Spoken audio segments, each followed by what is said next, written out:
Romanos 8, versículo 30 e 31. E hoje nós vamos enfatizar justamente uma das coisas que mais nós usamos, versículos. Até mesmo nós usamos como uma bênção apostólica, né? Diz assim, aliás, 8:31 diz, aos que predestinou, a esses também chamou. E aos que chamou, a esses também justificou. E aos que justificou, a esses também glorificou. Verso 31. Que diremos, pois, a estas coisas? Se Deus é por nós, quem será contra nós? Nós abordamos em um sermão passado como Deus separa, como Deus age. São 5 passos, basicamente. E a eleição, como Ele designa isso, como Deus conduz uma pessoa ao estado de pecado para um estado de graça. E segundo Paulo, e não somente segundo Paulo, segundo todas as Escrituras, a eleição ela começa na eternidade. Romanos 8, 29, que diz, aos que de antemão conheceu, também os predestinou. Então o primeiro passo que Deus dá a uma pessoa a quem Ele deseja salvar é designar a ela um amor antes da fundação do mundo. Antes da fundação do mundo. E o segundo passo, então, ela elege essa pessoa e ela predestina essa pessoa. Ela predestina, e isso é o próximo passo. Quer dizer, Deus ele prepara essa pessoa, Deus ele elege uma pessoa, Ele predestinou uma pessoa para um propósito. E o propósito principal, nós vimos isso, é sermos conforme a imagem do seu Filho. Certo? E o terceiro passo, então, dessa cadeia é a vocação. De acordo com a sua predestinação, essas pessoas, em determinado momento das suas vidas, então, tem um chamado eficaz dessas pessoas. Uma vocação para a fé. E aí nós temos N possibilidades. Como é que Deus chama essas pessoas? Nós não sabemos quem são essas pessoas. E como é que Deus chama? Por exemplo, como aconteceu com Zaqueu. Zaqueu, ele tem a ideia de ver que Jesus sobe numa árvore. Esse foi o chamado eficaz de Jesus para Zaqueu. Saulo, sabe como é que foi Saulo? Saulo estava lá tranquilamente indo perseguir os cristãos em Damasco. E Deus diz, não, agora chegou a hora, você é meu, vem cá. Lídia, nós temos o carcereiro, por exemplo, são alguns exemplos. A vocação, Deus ele também predestinou a forma como Ele chama essas pessoas. Por isso nós estamos aqui nesta manhã. Por isso nós saímos às ruas para evangelizar. Nós sabemos que a forma como Deus chama, ela tem infinitas possibilidades, mas uma das formas é a pregação do seu evangelho. Por isso nós pregamos as pessoas, semeando a semente. O quarto passo dessa cadeia é a justificação. Eu não preparei agora, na sequência, um sermão sobre justificação, porque tem ali no YouTube, se você quiser acompanhar, nós já pregamos sobre a justificação. Então, pela nossa fé em Cristo Jesus, Deus a justifica. Então, de modo que essas pessoas elas possam permanecer. A justificação ela é uma declaração jurídica. O Manfredo sabe muito bem o que é uma declaração jurídica. Isso é um despacho, isso é algo imediato. Isso tem validade, no caso da salvação, eterno. Ou é inocente ou é culpado. Então, aqui Deus ele faz uma declaração, Ele declara justos. Não é progressivo. A justificação ela não é progressiva. A justificação ela é algo imediata. E aí, o quinto passo é a glorificação. A glorificação é algo que nós ansiamos no dia de Cristo, no dia que Cristo buscar a sua igreja. Então, essas almas elas são reunidas e elas serão ressurretas, e então elas participarão para sempre da excelsa glória de Cristo. Agora, eu quero chamar a atenção de vocês para um ponto importante. São 5 ações, né? Conheceu, predestinou, chamou, justificou e glorificou. Note bem, 5 vezes Deus age. 5 vezes. Nenhuma vez o homem aqui. 8 vezes aqui aparece, né, a expressão ele, se referindo a Deus. Nenhuma vez aparece eu. A nossa salvação, ela procede exclusivamente de Deus, sem qualquer cooperação aqui nessa ordo solutis. Então, a nossa redenção, ela não se fundamenta em uma cooperação, em um sinergismo entre Deus e homem, mas sim, Deus age sozinho e a salvação pertence ao Senhor do início ao fim. Por quê? Porque a glória pertence somente ao Senhor. Somente ao Senhor. Então, nós precisamos ter uma cautela quando nós afirmamos, por exemplo, se você se arrepender, Deus o salvará. Em princípio, essa afirmação ela está correta, evidentemente que sim. Mas não na ideia de cooperação. Se eu faço uma coisa, Deus então faz outra. Pensando assim, né, na ideia de arrependimento, você faz a sua parte e Deus fará a dele. Como se dependesse da minha ação para então acontecer a salvação. Nós precisamos cuidar, porque a Bíblia ensina que o arrependimento é um fato necessário, claro, não haja dúvida, precisa haver arrependimento para haver a salvação, mas não é uma contribuição da nossa parte para alcançarmos, porque se dependesse do meu arrependimento, como se eu tomasse essa iniciativa, então Deus ele deveria também fracionar a sua glória e entregar parte da glória, porque se depender alguma coisa de mim, então Deus precisa dividir a sua glória comigo. Mas entendamos o seguinte, Deus não nos concede apenas o novo nascimento e a salvação, mas também a fé necessária.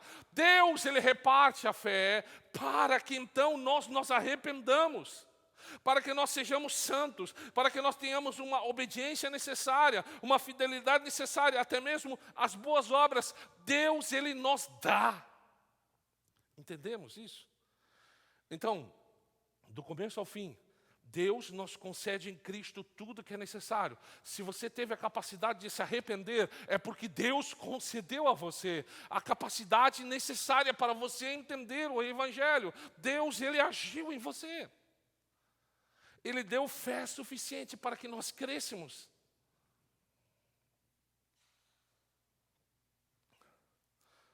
Segunda Pedro 1:3. Jefferson, se quiser, vamos deixar isso muito claro. 2 Pedro 1:3, visto como seu divino poder nos deu tudo, o que diz respeito à vida e à piedade. Então, a Bíblia deixa bem claro que Deus nos deu tudo. Tudo que nós temos vem de Deus. Em Efésios 2:8-9, diz, porque pela graça sois salvos, mediante a fé. Da onde vem a fé? A fé também vem de Deus. Isso não vem de vós, não vem de nós, mas é dom de Deus, não é de obras, para que ninguém se glorie. Irmãos, o Evangelho, nós existimos para a glória de Deus. Entendamos isso. Quando nós conseguimos entender esse princípio da adoração, esse princípio de venerar a Deus, de glorificar a Deus, fica então mais fácil de nós entendermos essa cadeia, essa corrente de salvação. Irmãos, porque a tentativa que nós vemos cada vez mais é atribuir a glória ao homem. Nós gostamos disso. Nós queremos glória, nós queremos pedestal, nós queremos honra, nós queremos tudo isso, porque isso vem da nossa carne. Irmãos, e isso também está dentro das igrejas. Nós gostamos de elevar homens, glorificar homens, mas isso é totalmente anti-evangélico, anti-evangelho. A glória é de Cristo. E por isso não é tão bem aceita essa questão de nós termos uma leitura sobre a predestinação, sobre toda essa questão da justificação, nessa ideia de que tudo depende de Deus, porque nós não temos participação e isso não nos agrada. Para a minha carne, isso é totalmente, quase que impossível, porque eu preciso fazer alguma coisa. Mas na questão do Evangelho, Deus faz isso. E isso para nós é difícil. Por exemplo, Filipenses 1,6. É um texto, né? Aquele que começou a boa obra em vós. Filipenses 1,6. Aquele que começou a boa obra em vós. A aperfeiçoará. Ou em outra versão diz, a completá-la, há de completá-la até o dia de Cristo Jesus. O texto não diz assim, Jesus começou a boa obra em vós e vocês agora precisam completá-la. Não, diz que Cristo há de completar a boa obra em nós. Isso é maravilhoso. Ele começou uma boa obra em nós e Ele vai completar ela. Isso é certo. Hebreus 12:2 diz que Jesus é o autor e consumador da nossa fé. O que é autor? Ele criou, Ele formatou, Ele arquitetou a nossa fé e Ele consumou a nossa fé. Tá, mas então quer dizer que nós não temos responsabilidade nenhuma? Não, vamos entender isso. A Bíblia, ela nos conclama em todos os contextos e textos, a Bíblia ela nos conclama a nós crermos, nós arrependermos, nós convertermos, seguir Jesus, obedecer Jesus, nos santificar. Então, sim, a Bíblia ela nos ensina como se tudo dependesse de nós. E isso é verdade. Jesus ele declara uma coisa. Lucas 17:10, ele diz assim, quando tiver desfeito tudo o que vos foi ordenado, dizei. Então devem dizer, somos servos inúteis, apenas cumprimos o nosso dever. Quer dizer que depois que nós nos arrependemos, depois que nós cremos, depois que nós nos convertemos, depois que seguimos Jesus, obedecer a Jesus, santificar-nos, então dizemos, isso foi nos ordenado. João Batista, eu vou ler alguns versículos para nós não abrirmos tantos versículos. Em João 3:27 diz assim, o homem não pode receber coisa alguma se do céu não lhe for dada. Paulo, ele escreve, que tens tu que não tenhas recebido? E se eu recebeste, por que te glorias como se não houveras recebido? Romanos 11:36 diz, porque dele, por meio dele, para ele são todas as coisas, a ele, portanto, a glória eternamente. Se você perguntar o que deve fazer, a resposta que eu lhe diria é sim, faça tudo que Deus lhe ordena. Por quê? E se você foi capacitado a fazê-lo, não se glorie por isso. Esse é o ponto. Esse é o ponto. Por isso nós vivemos muitos anos em um conjunto, porque assim, o sistema religioso, ele funciona quando ele é estabelecido por regras. Todos nós viemos aqui de um contexto de muitas regras. Não, você pode fazer isso, você não pode fazer isso. Você faz isso, você não faz isso. Porque assim funciona. O homem, ele precisa conviver no meio de regras. E aí, só que o que se tinha a falsa ideia de que se eu fizer isso, então eu sou salvo por isso. E isso é totalmente antibíblico. Eu estou arrotando a glória para mim. Então, qual deve ser a nossa reação? Fazer o que Deus nos ordena e glorificar a Deus por isso, louvar a Deus somente por isso. Né? Então, desfrutar da salvação que foi nos dado gratuitamente. Mais uma vez o exemplo que eu vou usar. Por exemplo, uma criança recém-nascida. Quanto um bebê contribuiu para ela nascer? Quantas condições o bebê cumpriu para que ela pudesse nascer? Nenhuma. Ele simplesmente nasceu. A nossa salvação, ela é exatamente como um bebê. Quanto nós contribuímos, nós simplesmente nascemos. E isso é glória de Deus. Isso é glória de Deus. Então, nos alegrar, porque Cristo fez isso por nós. O fato de você estar sentado aqui nesta manhã, o fato de você ser um cristão não tem origem em você, mas aconteceu exclusivamente segundo o livre, soberano beneplácito, a vontade de Deus para a tua vida. Aí nós entendemos, só lhe deu glória, somente a Deus a glória. Bom, ou continuamos. Deus já fez tudo. Então, tudo está formulado no tempo perfeito. Tudo, absolutamente tudo.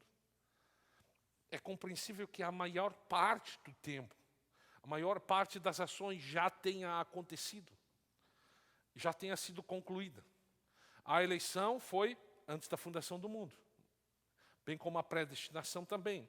O chamado eficaz também.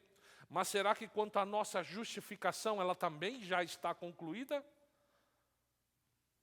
Olha só. Se você olhar bem, português, claro. Aos que predestinou, é passado. Aos que também chamou, passado, já aconteceu. E aos que chamou, também justificou, passado, já aconteceu. Aconteceu. Aos que justificou, também glorificou, passado. Então, a glorificação ela ainda pertence ao futuro, claro. Mas Paulo ele diz que também os glorificou. Então, para Deus, isso é algo já realizado. Deus já fez isso.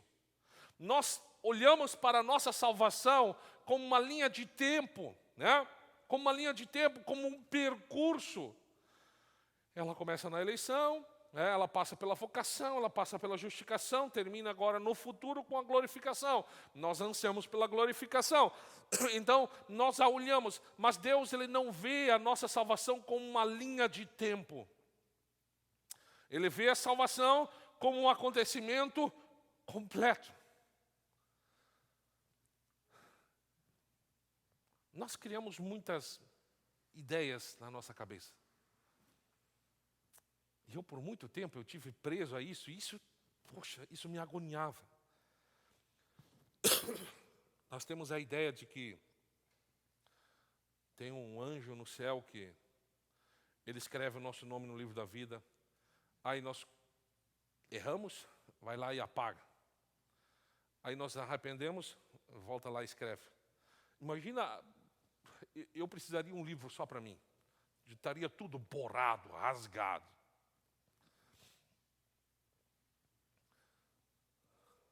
Imagina Deus sendo soberano.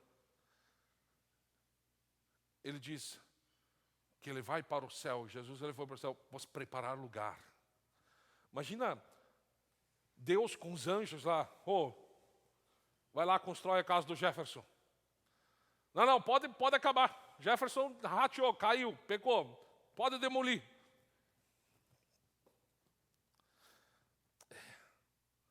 Deus, ele é soberano. Ele tem todo o poder. E quando se diz a salvação, é porque ele nos chamou eficazmente. Tenha certeza disso. Isso é um acontecimento completo. Aonde há a eleição, também a vocação. Se você foi eleito, você será chamado. E se você será chamado, você também será justificado. Se você foi justificado, entenda uma coisa: nada neste mundo vai impedir isso. Você também será glorificado. Não existe outra, não existe uma ação fora a outra. Isso é maravilhoso demais, porque isso não depende agora de nós. Existe, claro, esses pormenores no meio do caminho. Nós temos o exemplo do filho pródigo, nós temos tropeços, nós temos tempestades, nós temos provações, mas entenda uma coisa: Deus vos fará chegar na glorificação. Para Deus isso já aconteceu. Agora, quando nós simplesmente falamos que pode acontecer uma interrupção, que um filho de Deus, adotado por Cristo, ele pode perder a sua salvação, nós estamos contradizendo, nós estamos colocando um parênteses nessa ordem salutis. Não existe um único justificado que não tenha também sido glorificado.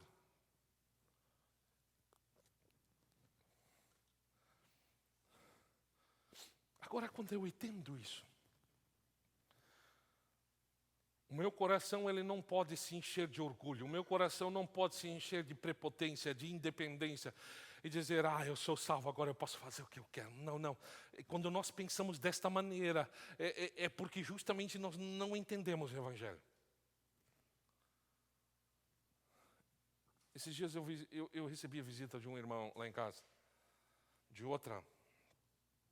Ele diz: algumas pessoas ficam assim, porque vocês ensinam que, vocês são salvos, agora vocês podem viver do jeito que querem. Eu falei: aonde? Em qual pregação ele ouviu isso? Será que ele assistiu uma pregação inteira do que é pregado aqui na igreja? Não, é invenção, as pessoas elas simplesmente, não, vamos falar isso. Todos os sermões são expositivos, então todos os sermões eles têm base bíblica. Eu não posso, isso não é simplesmente uma invenção humana, isso não é algo que nós pensamos aqui, eu acho que eu vou inventar isso. Não, não. É o que a palavra de Deus ela nos ensina. Só que para nós é difícil de entendermos, porque nós caminhamos por muito tempo dentro de um contexto religioso que chantageia Deus, que tenta manipular Deus, que tenta fazer com que Deus ele concorde com nossas ações, com nossas ideias, com o nosso contexto doutrinário. E aí, infelizmente, as pessoas, elas ainda vivem em um tempo assim: eu faço isso, então eu sou salvo por isso. E falam: não, nós somos salvos pela graça. Não, não. Se você não fizer isso, você automaticamente está eliminado.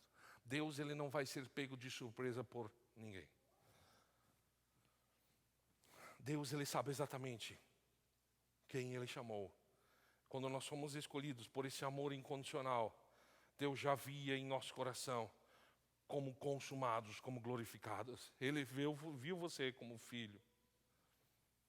É difícil de nós compreendermos muitas vezes, porque nós vemos aqui, agora, mas Deus ele é eterno, Ele é antes da fundação do mundo, Ele viu tudo antes de nós existirmos.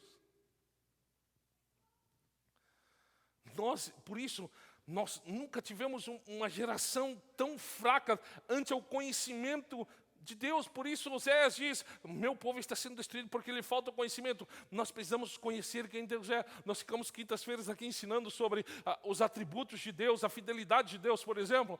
Deus ele diz uma coisa, ele diz: olha, eu vou fazer isso, e Ele tem pleno poder para cumprir isso. Eu não posso nem dizer que eu vou na casa de vocês almoçar semana que vem, porque eu não tenho capacidade para... Será que eu vou viver até lá? Porque eu não sou onipotente, mas Deus é. Se Ele diz uma coisa, então Ele fará cumprir isso. Nós não somos marionetes nas mãos de Deus, mas Deus, Ele tem este poder. Tá, o que nós vamos dizer ante tudo isso? O que diremos, pois, diante disso? Depois dessa proclamação de que a nossa glorificação também está garantida, que diremos, pois, à vista dessas coisas? Aí faz sentido, se Deus é por nós, quem será contra nós? Se Deus pode fazer tudo isso, quem será contra nós? Em que sentido Deus é por nós? A Bíblia mesmo, no nome de Deus, diz Deus Emanuel, Deus conosco. Então, Deus, Ele está conosco. Paulo ele vai nos mostrar um pouco mais ainda. Deus também é por nós. Quando o seu propósito, por exemplo, elege, predestina, chama, justifica e glorifica. Então, Romanos 8:28 diz que sabemos que todas as coisas cooperam para o bem daqueles que amam o Senhor, daqueles que foram chamados segundo o seu propósito, né? Mais adiante, por exemplo, nós lemos que Deus amou Jacó e odiou Esaú, para que o propósito de Deus quanto à eleição permanecesse firme. Efésios 1:11, por exemplo, nos diz: fomos predestinados segundo o propósito daquele que faz todas as coisas conforme o conselho da sua vontade. 2 Timóteo 1:9 diz: Ele nos salvou, nos chamou com santa vocação, com santo propósito, não segundo as nossas obras, não segundo o que nós fizemos, mas conforme o seu propósito. A graça nos foi dada em Cristo Jesus antes dos tempos eternos. Muitos não creem no poder do propósito divino. Muitos não conseguem crer nisso. Pensam que Deus improvisa da mesma forma que eles. Quando o plano A falha, então tenta-se o plano B. Quando o B falha, então tenta-se o plano C. Muitas pessoas, e eu fui ensinado assim também, muitas vezes eu pensei que Jesus Cristo, a sua cruz, era um plano B.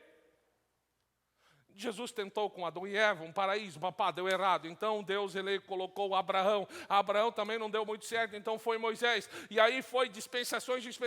Aí então Jesus disse, pá, não dá, eu vou ter que mandar o meu filho. Não. O plano de Cristo sobre a cruz foi sempre o plano eterno. Sempre.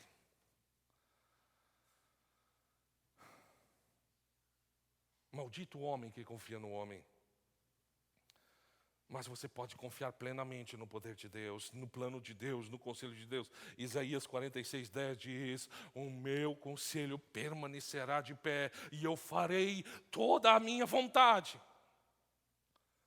Se o propósito, se a vontade de Deus é chamar os seus eleitos, é justificá-los, é também glorificá-los, então isso vai acontecer de uma maneira irrevogável. Ninguém vai mudar o plano de Deus.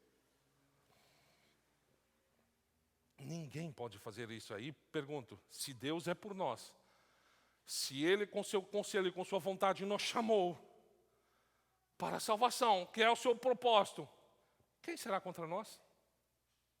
Quem será contra nós? O conselho da vontade do Senhor permanecerá eternamente. O Senhor dos exércitos o determinou.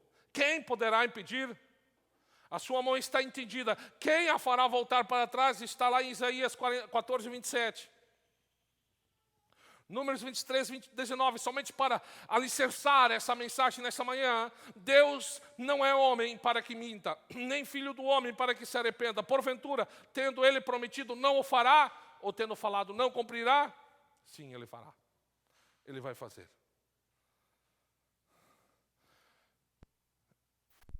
Hebreus 10:23 diz: guardemos a firme confissão da esperança, sem vacilar, pois Ele, Jesus Cristo, é fiel. Fiel é aquele que fez a promessa.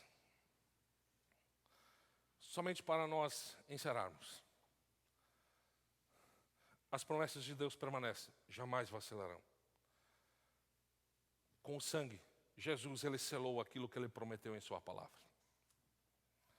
Ainda que a terra e o céu sejam consumidos, ainda que os montes e colinas desapareçam, todo aquele que crê descobrirá que a palavra de Deus permanece eternamente e ela é verdadeira.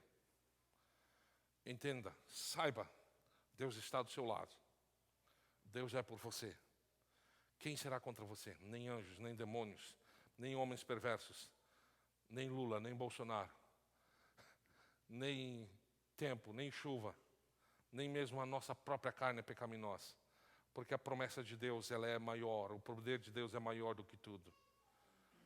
E aí, nós podemos encerrar com o versículo 38 e 39, cabe bem, de Romanos 8. Romanos 8, verso 38 e 39. eu estou convencido de que nem a morte, nem a vida, nem anjos, nem demônios, nem o que existe, nem o que hoje, nem o que virá no futuro, nem os poderes, nem altura, nem profundidade, nada em toda a criação jamais poderá nos separar do amor de Cristo revelado em Cristo Jesus, o nosso Senhor. Agora, quando você ouve essa palavra, se Deus é por nós, quem será contra nós? Ela faz mais sentido, certo? Que bom, que honroso, que maravilhoso é que Deus nos escolheu para isso, para sermos seus filhos, para sermos conforme a imagem do seu Filho. Lembre-se isso durante essa semana, durante a tua vida inteira. Não há como se desvencilhar do amor de Deus. E glória a Deus por isso. Se coloquem.